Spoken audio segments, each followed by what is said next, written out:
안녕하십니까. 사회복지사 1급 시험을 준비하시는 수험생 여러분 반갑습니다. 저는 나눔 스페이스에서 사회복지사 1급을 강의하고 있는 김영준 선생님입니다. 자, 이번 시간에는 사회복지사 1급 시험에 대한 오리엔테이션을 해보도록 하겠습니다. 여러분들이 이제 2023년도 1월달 시험을 준비하고 계시는데 여러분들 시험이 21회 시험입니다. 어느덧 사회복지사 1급 시험도 20년이 지났네요. 상당히 오랜 기간 동안 2003년도부터 이제 시험을 봤었잖아요. 그래서 20회 문제까지 받고 여러분들 21회 시험을 대비하는데 시험에 대한 안내를 첫 번째 하겠습니다. 그리고 두 번째는 앞에 있는 이 교재들이 있는데 이게 바로 이제 나눔 스페이스에서 이제 강의 교재를 쓰고 있는 나눔북 출판에서 출간한 교재들입니다. 그 내용들 잠깐 말씀드리고 그 다음에 가장 중요한 포인트 어떻게 하면 합격에 다다를 수 있을까 좀 더 쉬운 전략 그런 것들을 좀 말씀드리도록 하겠습니다. 제가 지금 보고 있는 책이 핵심 요약집의 앞에 있는 인포메이션입니다. 그 내용인데요. 이 교재마다 다 들어 있습니다. 그래서 어떤 교재를 갖고 계시든 간에 앞에 부분 인포메이션을 보면서 좀 따라오시면 될 것 같습니다. 인포메이션은 간단합니다. 사회복지사 1급 시험의 시험 시간 그리고 이제 뭐 합격에 대한 결정 기준 60점 이상 이 합격 점수죠. 그런데 이제 아시다시피 과락은 없어야 되고 이런 것들이 이제 여기 해당될 수 있습니다. 그 부분에 대해서 좀 말씀을 드리도록 하겠습니다. 응시 자격에 대한 부분은 좀 복잡한 부분이 없지 않아 있지만 간단하게 말씀을 드리면 꼭 사회복지학과를 졸업해야 되느냐? 그건 아닙니다. 사회복지학과를 4년제를 졸업했다면 바로 응시가 가능하고요. 2년제를 졸업했다. 2년제 사회복지학과도 있거든요. 2년제 사회복지학과를 나왔으면 1년의 실무 경력이 있어야 됩니다. 그 실무 경력에 인정되는 기관은 한국사회복지사협회 홈페이지에 보면 나와 있습니다. 그 내용을 참고하시면 되고 구체적인 것은 전화로 문의하시면 되겠습니다. 자, 그리고 타 전공 4년제를 나왔다. 예를 들어서 뭐 역사학과를 나왔다. 그럴 수 있잖아요. 그런데 이제 학점은행제로 사회복지사 2급을 딸 수가 있어요. 학점은행제로 사회복지사 2급을 땄다면 이제 응시 자격이 주어집니다. 1급 응시 자격이 주어진다. 이렇게 보시면 돼요. 그래서 타 학과를 졸업하였다 하더라도 학점은행제로 2급, 사회복지사 2급을 취득한 분이라면 응시 자격이 된다라고 생각하시면 됩니다. 물론 대학원에 사회복지학과를 또 사회복지학을 전공하신 분이 있어요. 그런 분들도 응시 자격은 바로 가능합니다.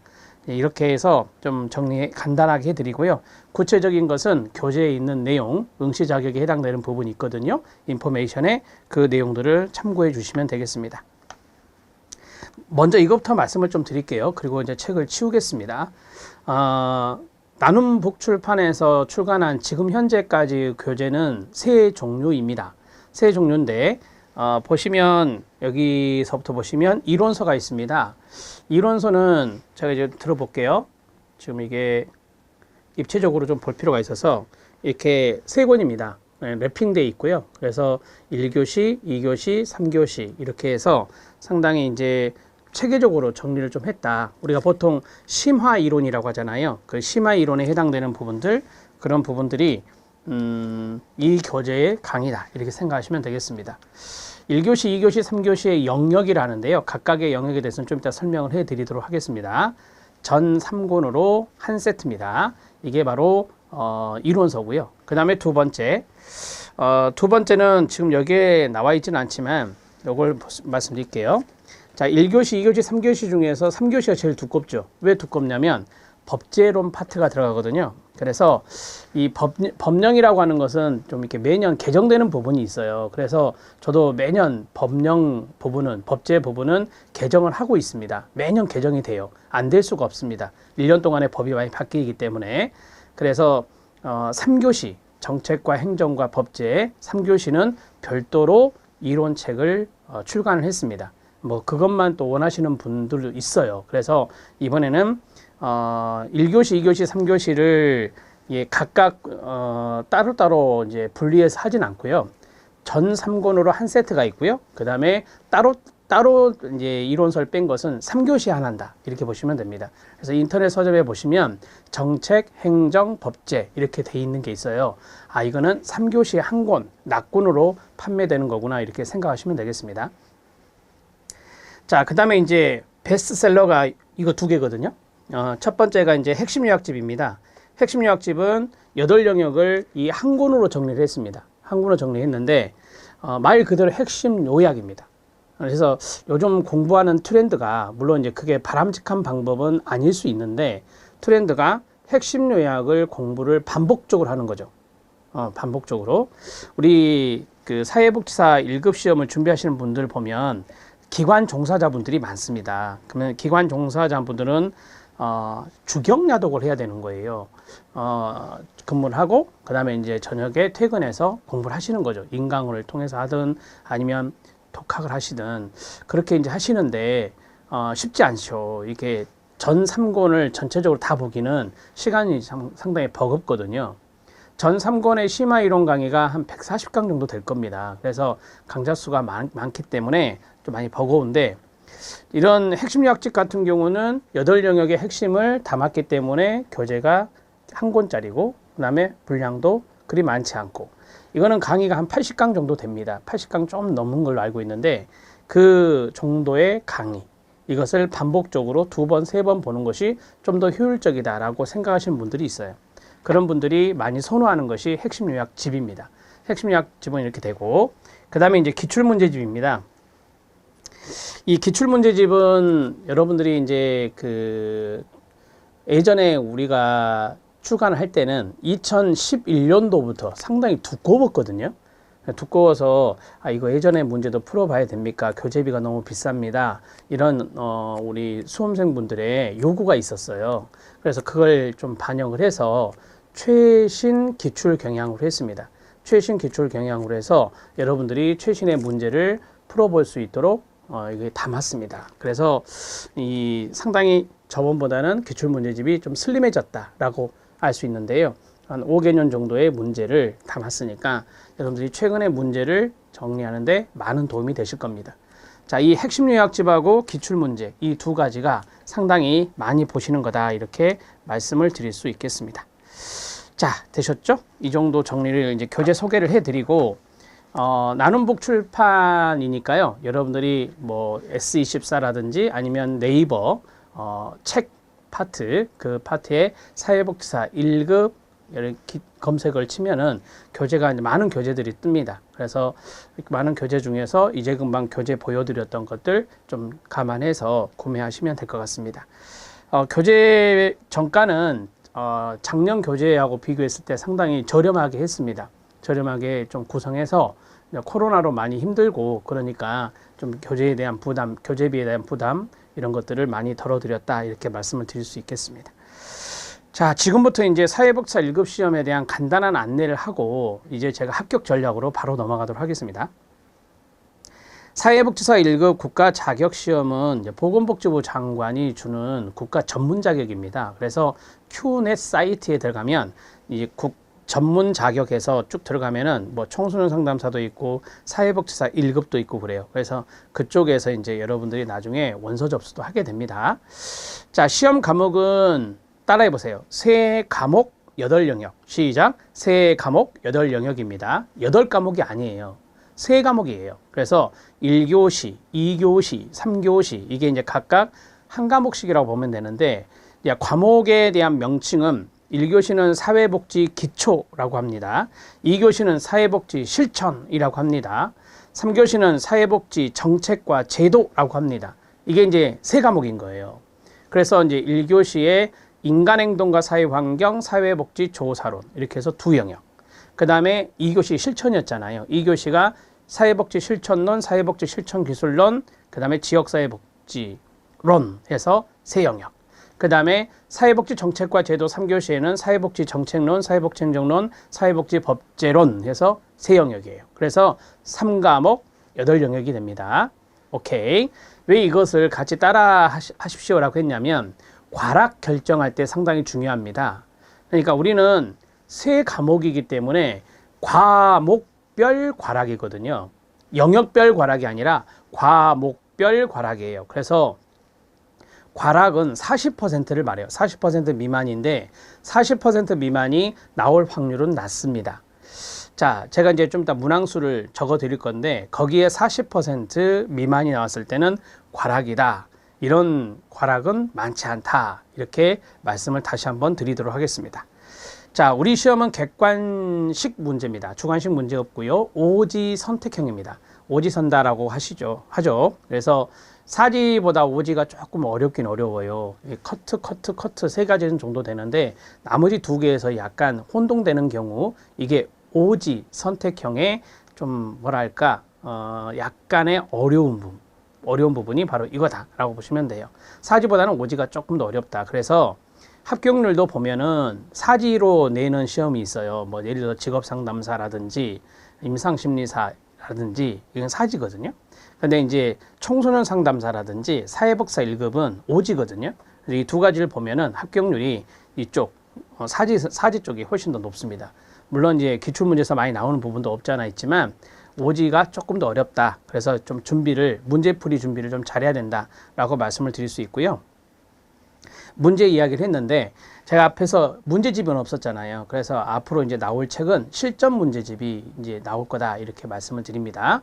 실전 문제집은 한 3회 정도, 이제 3회분 정도 만들어 보려고 합니다.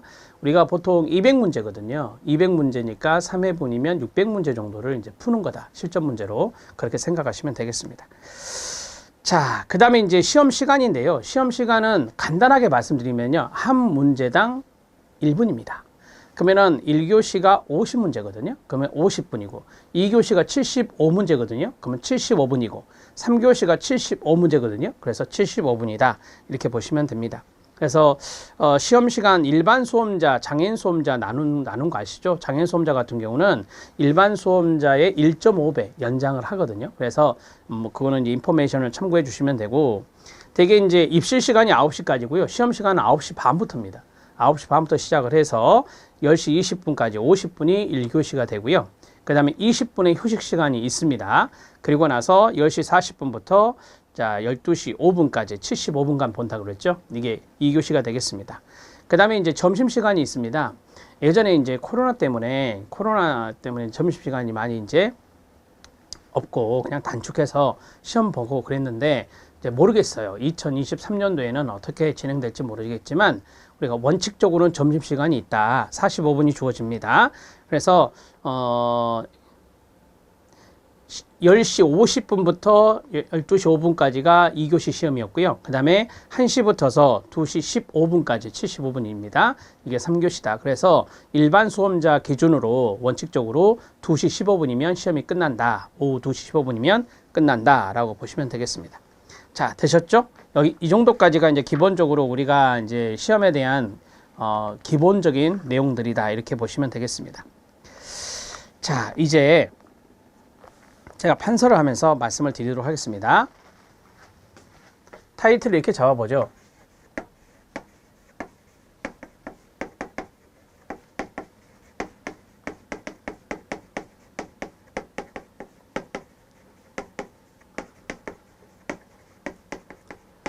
자, 2023년 사회복사 1급 시험 전략인데 이 시험 전략에서 1교시, 2교시, 3교시 우선 과락에 대한 이야기를 좀 해보려고 합니다. 간단하게. 1교시가 50문제였어요. 그죠? 네, 그러면 50문제, 이게 50문제가 한 과목인 거예요. 그래서 여기에 40%면은 20문제가 돼요. 이게 40%면 20문제가 돼요. 이게 40% 미만이 되거든요. 이럴 때 과락이라는 거예요. 이게 과락이라. 그러니까 별로 안 나와요. 예를 들어서 인간행동과 사회환경만 해도 25문제잖아요. 그죠? 인간행동과 사회환경이 가장 쉬운 영역의 하나인데 거기에서 예를 들어서 한 15개 맞고 그 다음에 조사 방법론에서 5문제 맞았다. 그러면 20개 맞았잖아요. 20개 맞았으면 과락이 아닌 거예요. 그러니까 과락은 걱정하지 마세요. 자, 2교시 해볼게요. 자, 2교시. 2교시는 75문제잖아요. 75문제에 40%면 30문제거든요. 30문제 미만. 지금 여기는 정답수를 말하는 겁니다. 요거는 다 정답수예요. 자, 이게 40% 미만이 되는 거예요. 이랬을 때 과락이다라고 하는 거죠. 이랬을 때 과락이다. 그러니까 실천론 25문제, 실천기술론 25문제, 지역사회복지론 25문제예요. 거기에서 30개 이상 못 맞추겠어요? 전체 합해가지고. 네, 30개 미만일 때, 정답수가 30개 미만일 때 우리가 과락이라 한다. 그래서 걱정하지 마셔라. 이렇게 말씀드릴 수 있고, 자, 3교시 똑같아요. 3교시도 75문제고, 자, 30문제 미만일 때 40% 미만이 돼서 이제 과락이다. 이렇게 말씀드릴 수 있어요.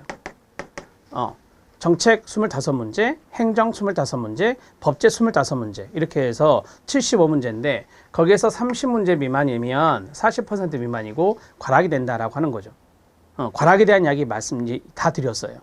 과락에 대한 질문을 많이 하시거든요. 뭐 커뮤니티 공간에서도 말씀하시고 오프라인에서도 말씀하시고 그래요. 그래서 과락에 대한 걱정을 하신 분들이 있는데 그건 걱정하지 마세요. 되게 답안지를 밀려 쓰지 않는 이상 과락은 잘 나오지 않는다. 이렇게 말씀을 드릴 수 있고요. 자, 이제 과락에 대한 부분을 좀 말씀을 드렸어요. 이렇게 정리를 하시고 우리 합격은 60% 이상이에요. 그래서 총 200문제거든요. 총 200문제 중에서 6, 2, 12 정답수가 120개 이상이면 합격인 거예요. 물론 과락이 없고요. 과락 없는 상태에서 이제 과락은 제가 걱정하지 말아야겠잖아요. 과락이 없는 상태에서 정답수가 120개 이상이면 합격이다 라고 하는 겁니다. 딱 120개도 합격이고요. 200문제 중에서 199개를 맞춰도 합격입니다. 그래서 우리는 120개 이상에 대한 전략을 짤 필요가 있는 거예요. 제가 통계를 보니까 합격자 통계 나올 때 그 최고 점수 나오더라고요. 최고 점수가 나오는데 192개인가로 봤어요. 20회 시험에서. 상당히 높은 점수죠. 상당히 잘했어요. 근데 그분도 1급이고 그 다음에 120개 딱 턱걸이에 걸린 사람도 있을까요? 네, 있습니다. 그분도 1급인 거예요.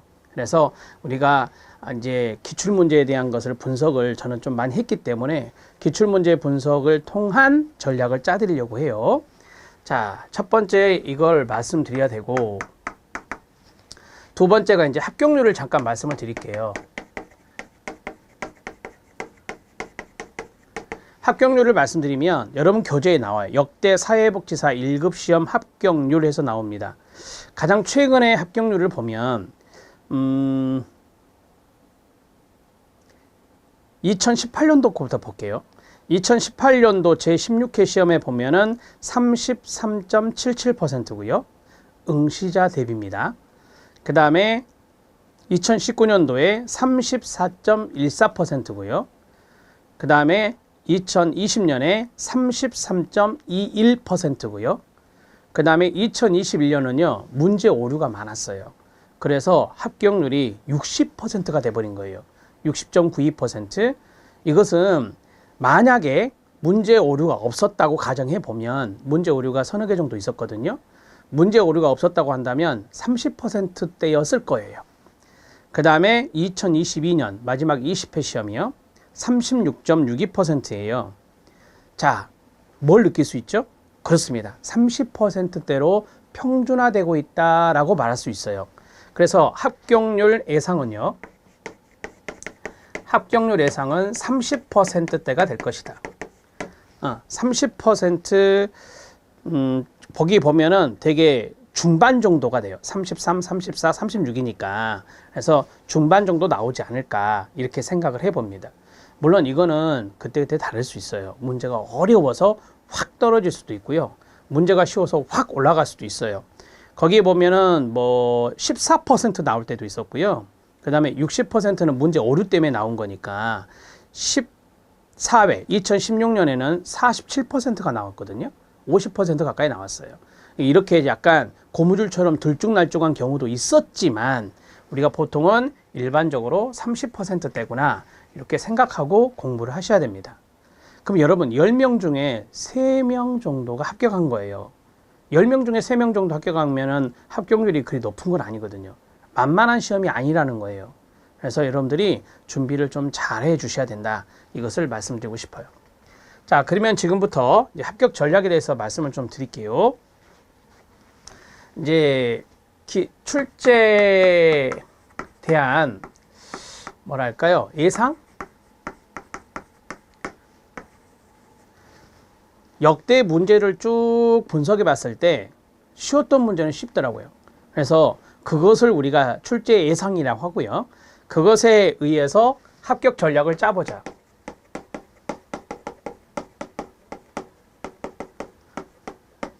그러면 길이 보이죠. 첫 번째, 쉽게 나오는 것을 말씀드릴게요. 쉽게 나오는 것은 공략을 해야 돼요.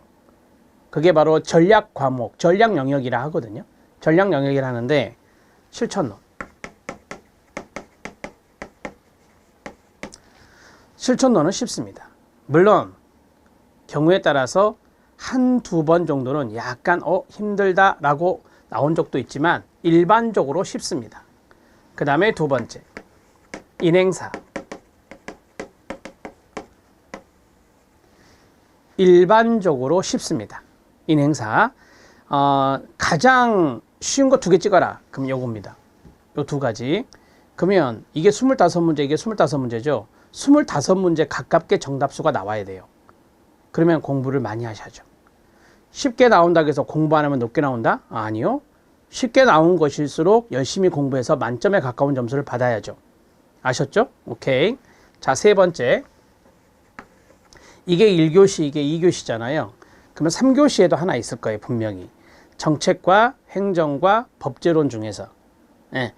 자, 최근에 행정이 약간 어렵게 나온 적이 있어요. 2022년도에. 행정이 약간 어렵게 나왔는데 일반적으로 행정은 기출문제만 잘 분석해도 괜찮아요. 그래서 행정론입니다. 그리고 사회복지기관에 종사하신 분들이 시험을 많이 본다고 그랬잖아요. 그분들은 행정론을 약간 친숙하게 느껴요. 법제론도 저는 쉬워요. 저는 법제론 쉬운데 법제는 거의 암기거든요. 그래서 암기할 수 있는 부분들이 나는 자신이 있다.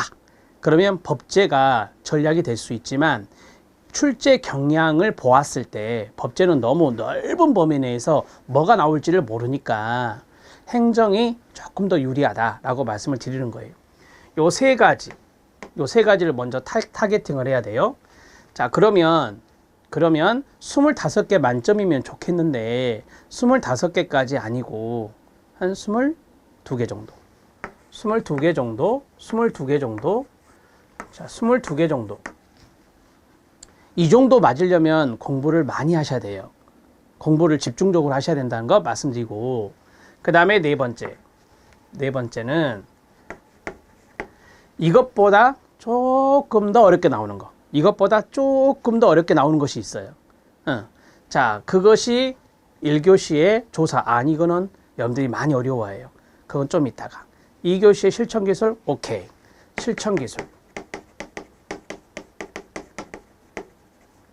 실천기술론은 실천론하고 약간의 사촌지간이에요. 그래서 아시다시피 실천기술론은 모델 문제가 많아요. 그래서 각각의 모델에 대한 정리를 잘하면 점수를 잘 받을 수 있어요. 그런데 실천보다는 이 녀석이 약간 버거워요. 그래서 실천기술론은 22개까지 맞추기가 약간 쉽진 않습니다. 그래서 이 녀석은 20개 정도? 20개 정도. 5개 정도는 틀린다라고 하는 거죠. 여러분, 우리가 제 앞에서 말씀드렸잖아요. 120개 이상이면 합격이다. 그러니까 모든 영역, 8영역을 다 열심히 해서 고득점을 맞으면 좋겠죠. 하지만 그렇게 공부하는 것이 로딩이 너무 심하고 그 다음에 건강도 해칠 수 있고 오히려 중간에 포기할 수도 있어요. 너무 힘들어가지고. 그래서 그렇게 하지 마시고 힘을 확 줄 때 주고 뺄 영역 빼자. 그게 전략이에요. 실천기술론. 그 다음에 다섯 다섯 번째는 지역사회복지론인데요.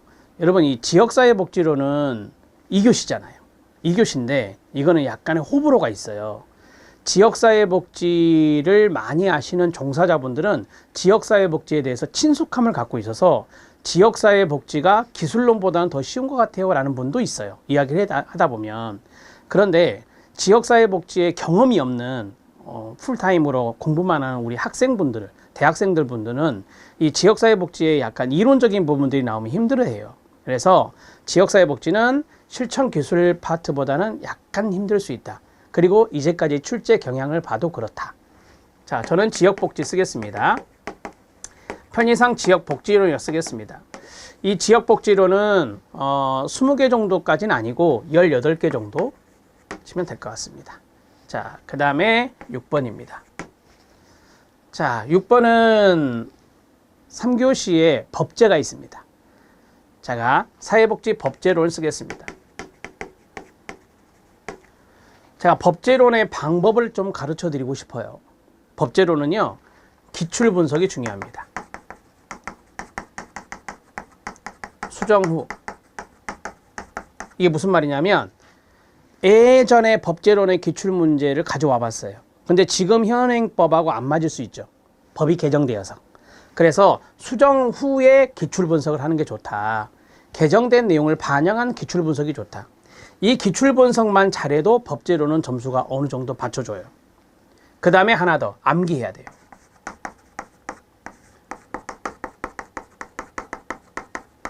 암기. 자, 숫자 문제가 잘 나오거든요. 기념일부터 시작해서 기본적으로. 자, 숫자 문제가 나오면 이걸 외워야 돼요. 실태조사를 3년마다 한대요. 실태조사를 5년마다 한대요. 실태조사를 매년 한대요. 이건 법 규정에 있는 거라 그대로 흡입해야 돼요. 우리들이 임의적으로 생각할 수가 없어요. 자, 법제로는 그게 힘든데 이만큼 넓은 영역에 있는 것들을 우리가 다 볼 수 없어요. 법률과 시행령까지는 나오더라고요. 시행령까지 다 볼 수 없잖아요. 법이 몇 개인데요. 강론으로 들어가면 법이 엄청나게 많아요. 그렇기 때문에 기출에서 나왔던 것들이 또 나오는 경향이 많거든요. 그래서 이것을 잘하면 이것이 암기까지 이제 해서 18개 정도 됩니다. 20개까지도 가능해요. 최근에 법제 파트의 내용을 보면 지문이 짧은 형태가 많아요. 질문이 짧은 형태가 많아요. 지문이 긴 형태도 없지 않아 있긴 있지만 지문이 긴 형태보다 짧은 형태가 많았을 때 법제가 쉽다? 쉽게 나왔구나 이렇게 생각하는 경향이 있는데 그게 최근의 경향입니다. 자, 법제는 매년마다 약간 출제위원회에 따라서 출제위원이 달라지기도 하고 그분이 그대로 들어가기도 하겠죠.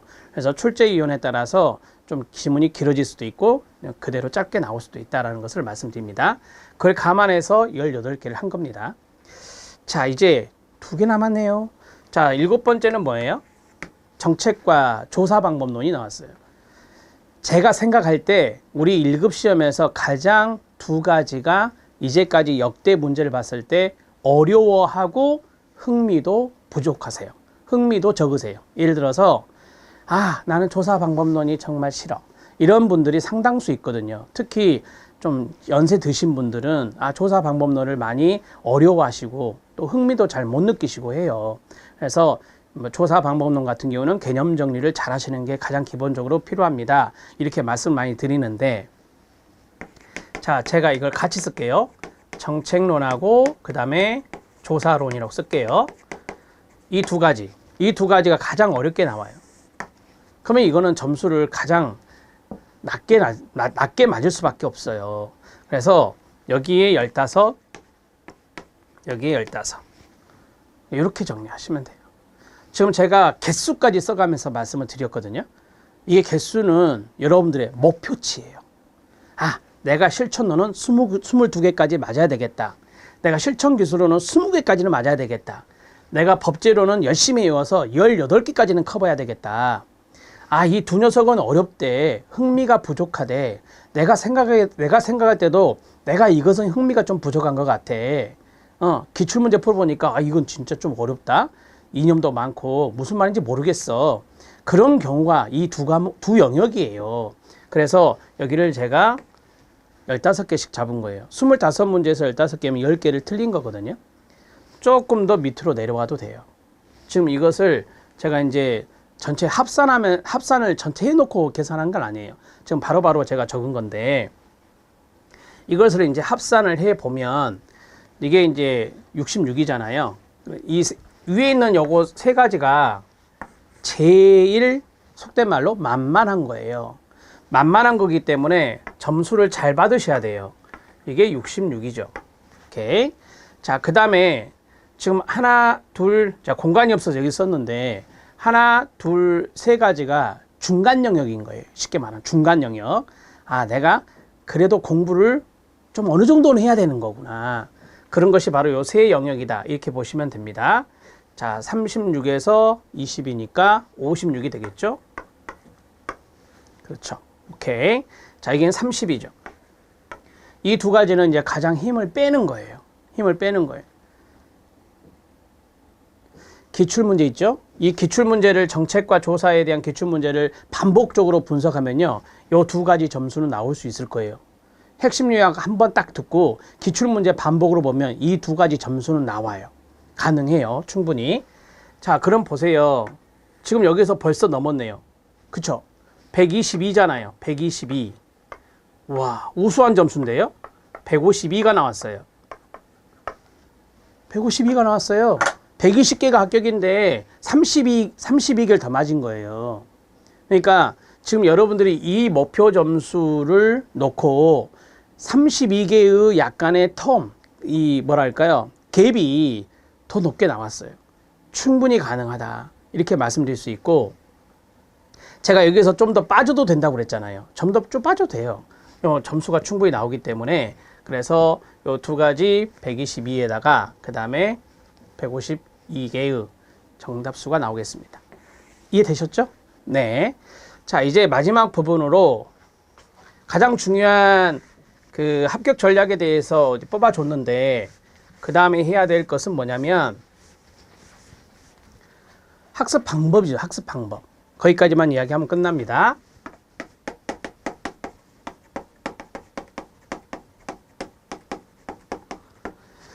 학습 방법은 이렇게 하시는 게 좋아요. 이론을 쭉 나가고 그 다음에 기출문제 쫙 나가고 하면 힘들어요. 정말 힘듭니다. 그러면 그렇게 하지 마시고요.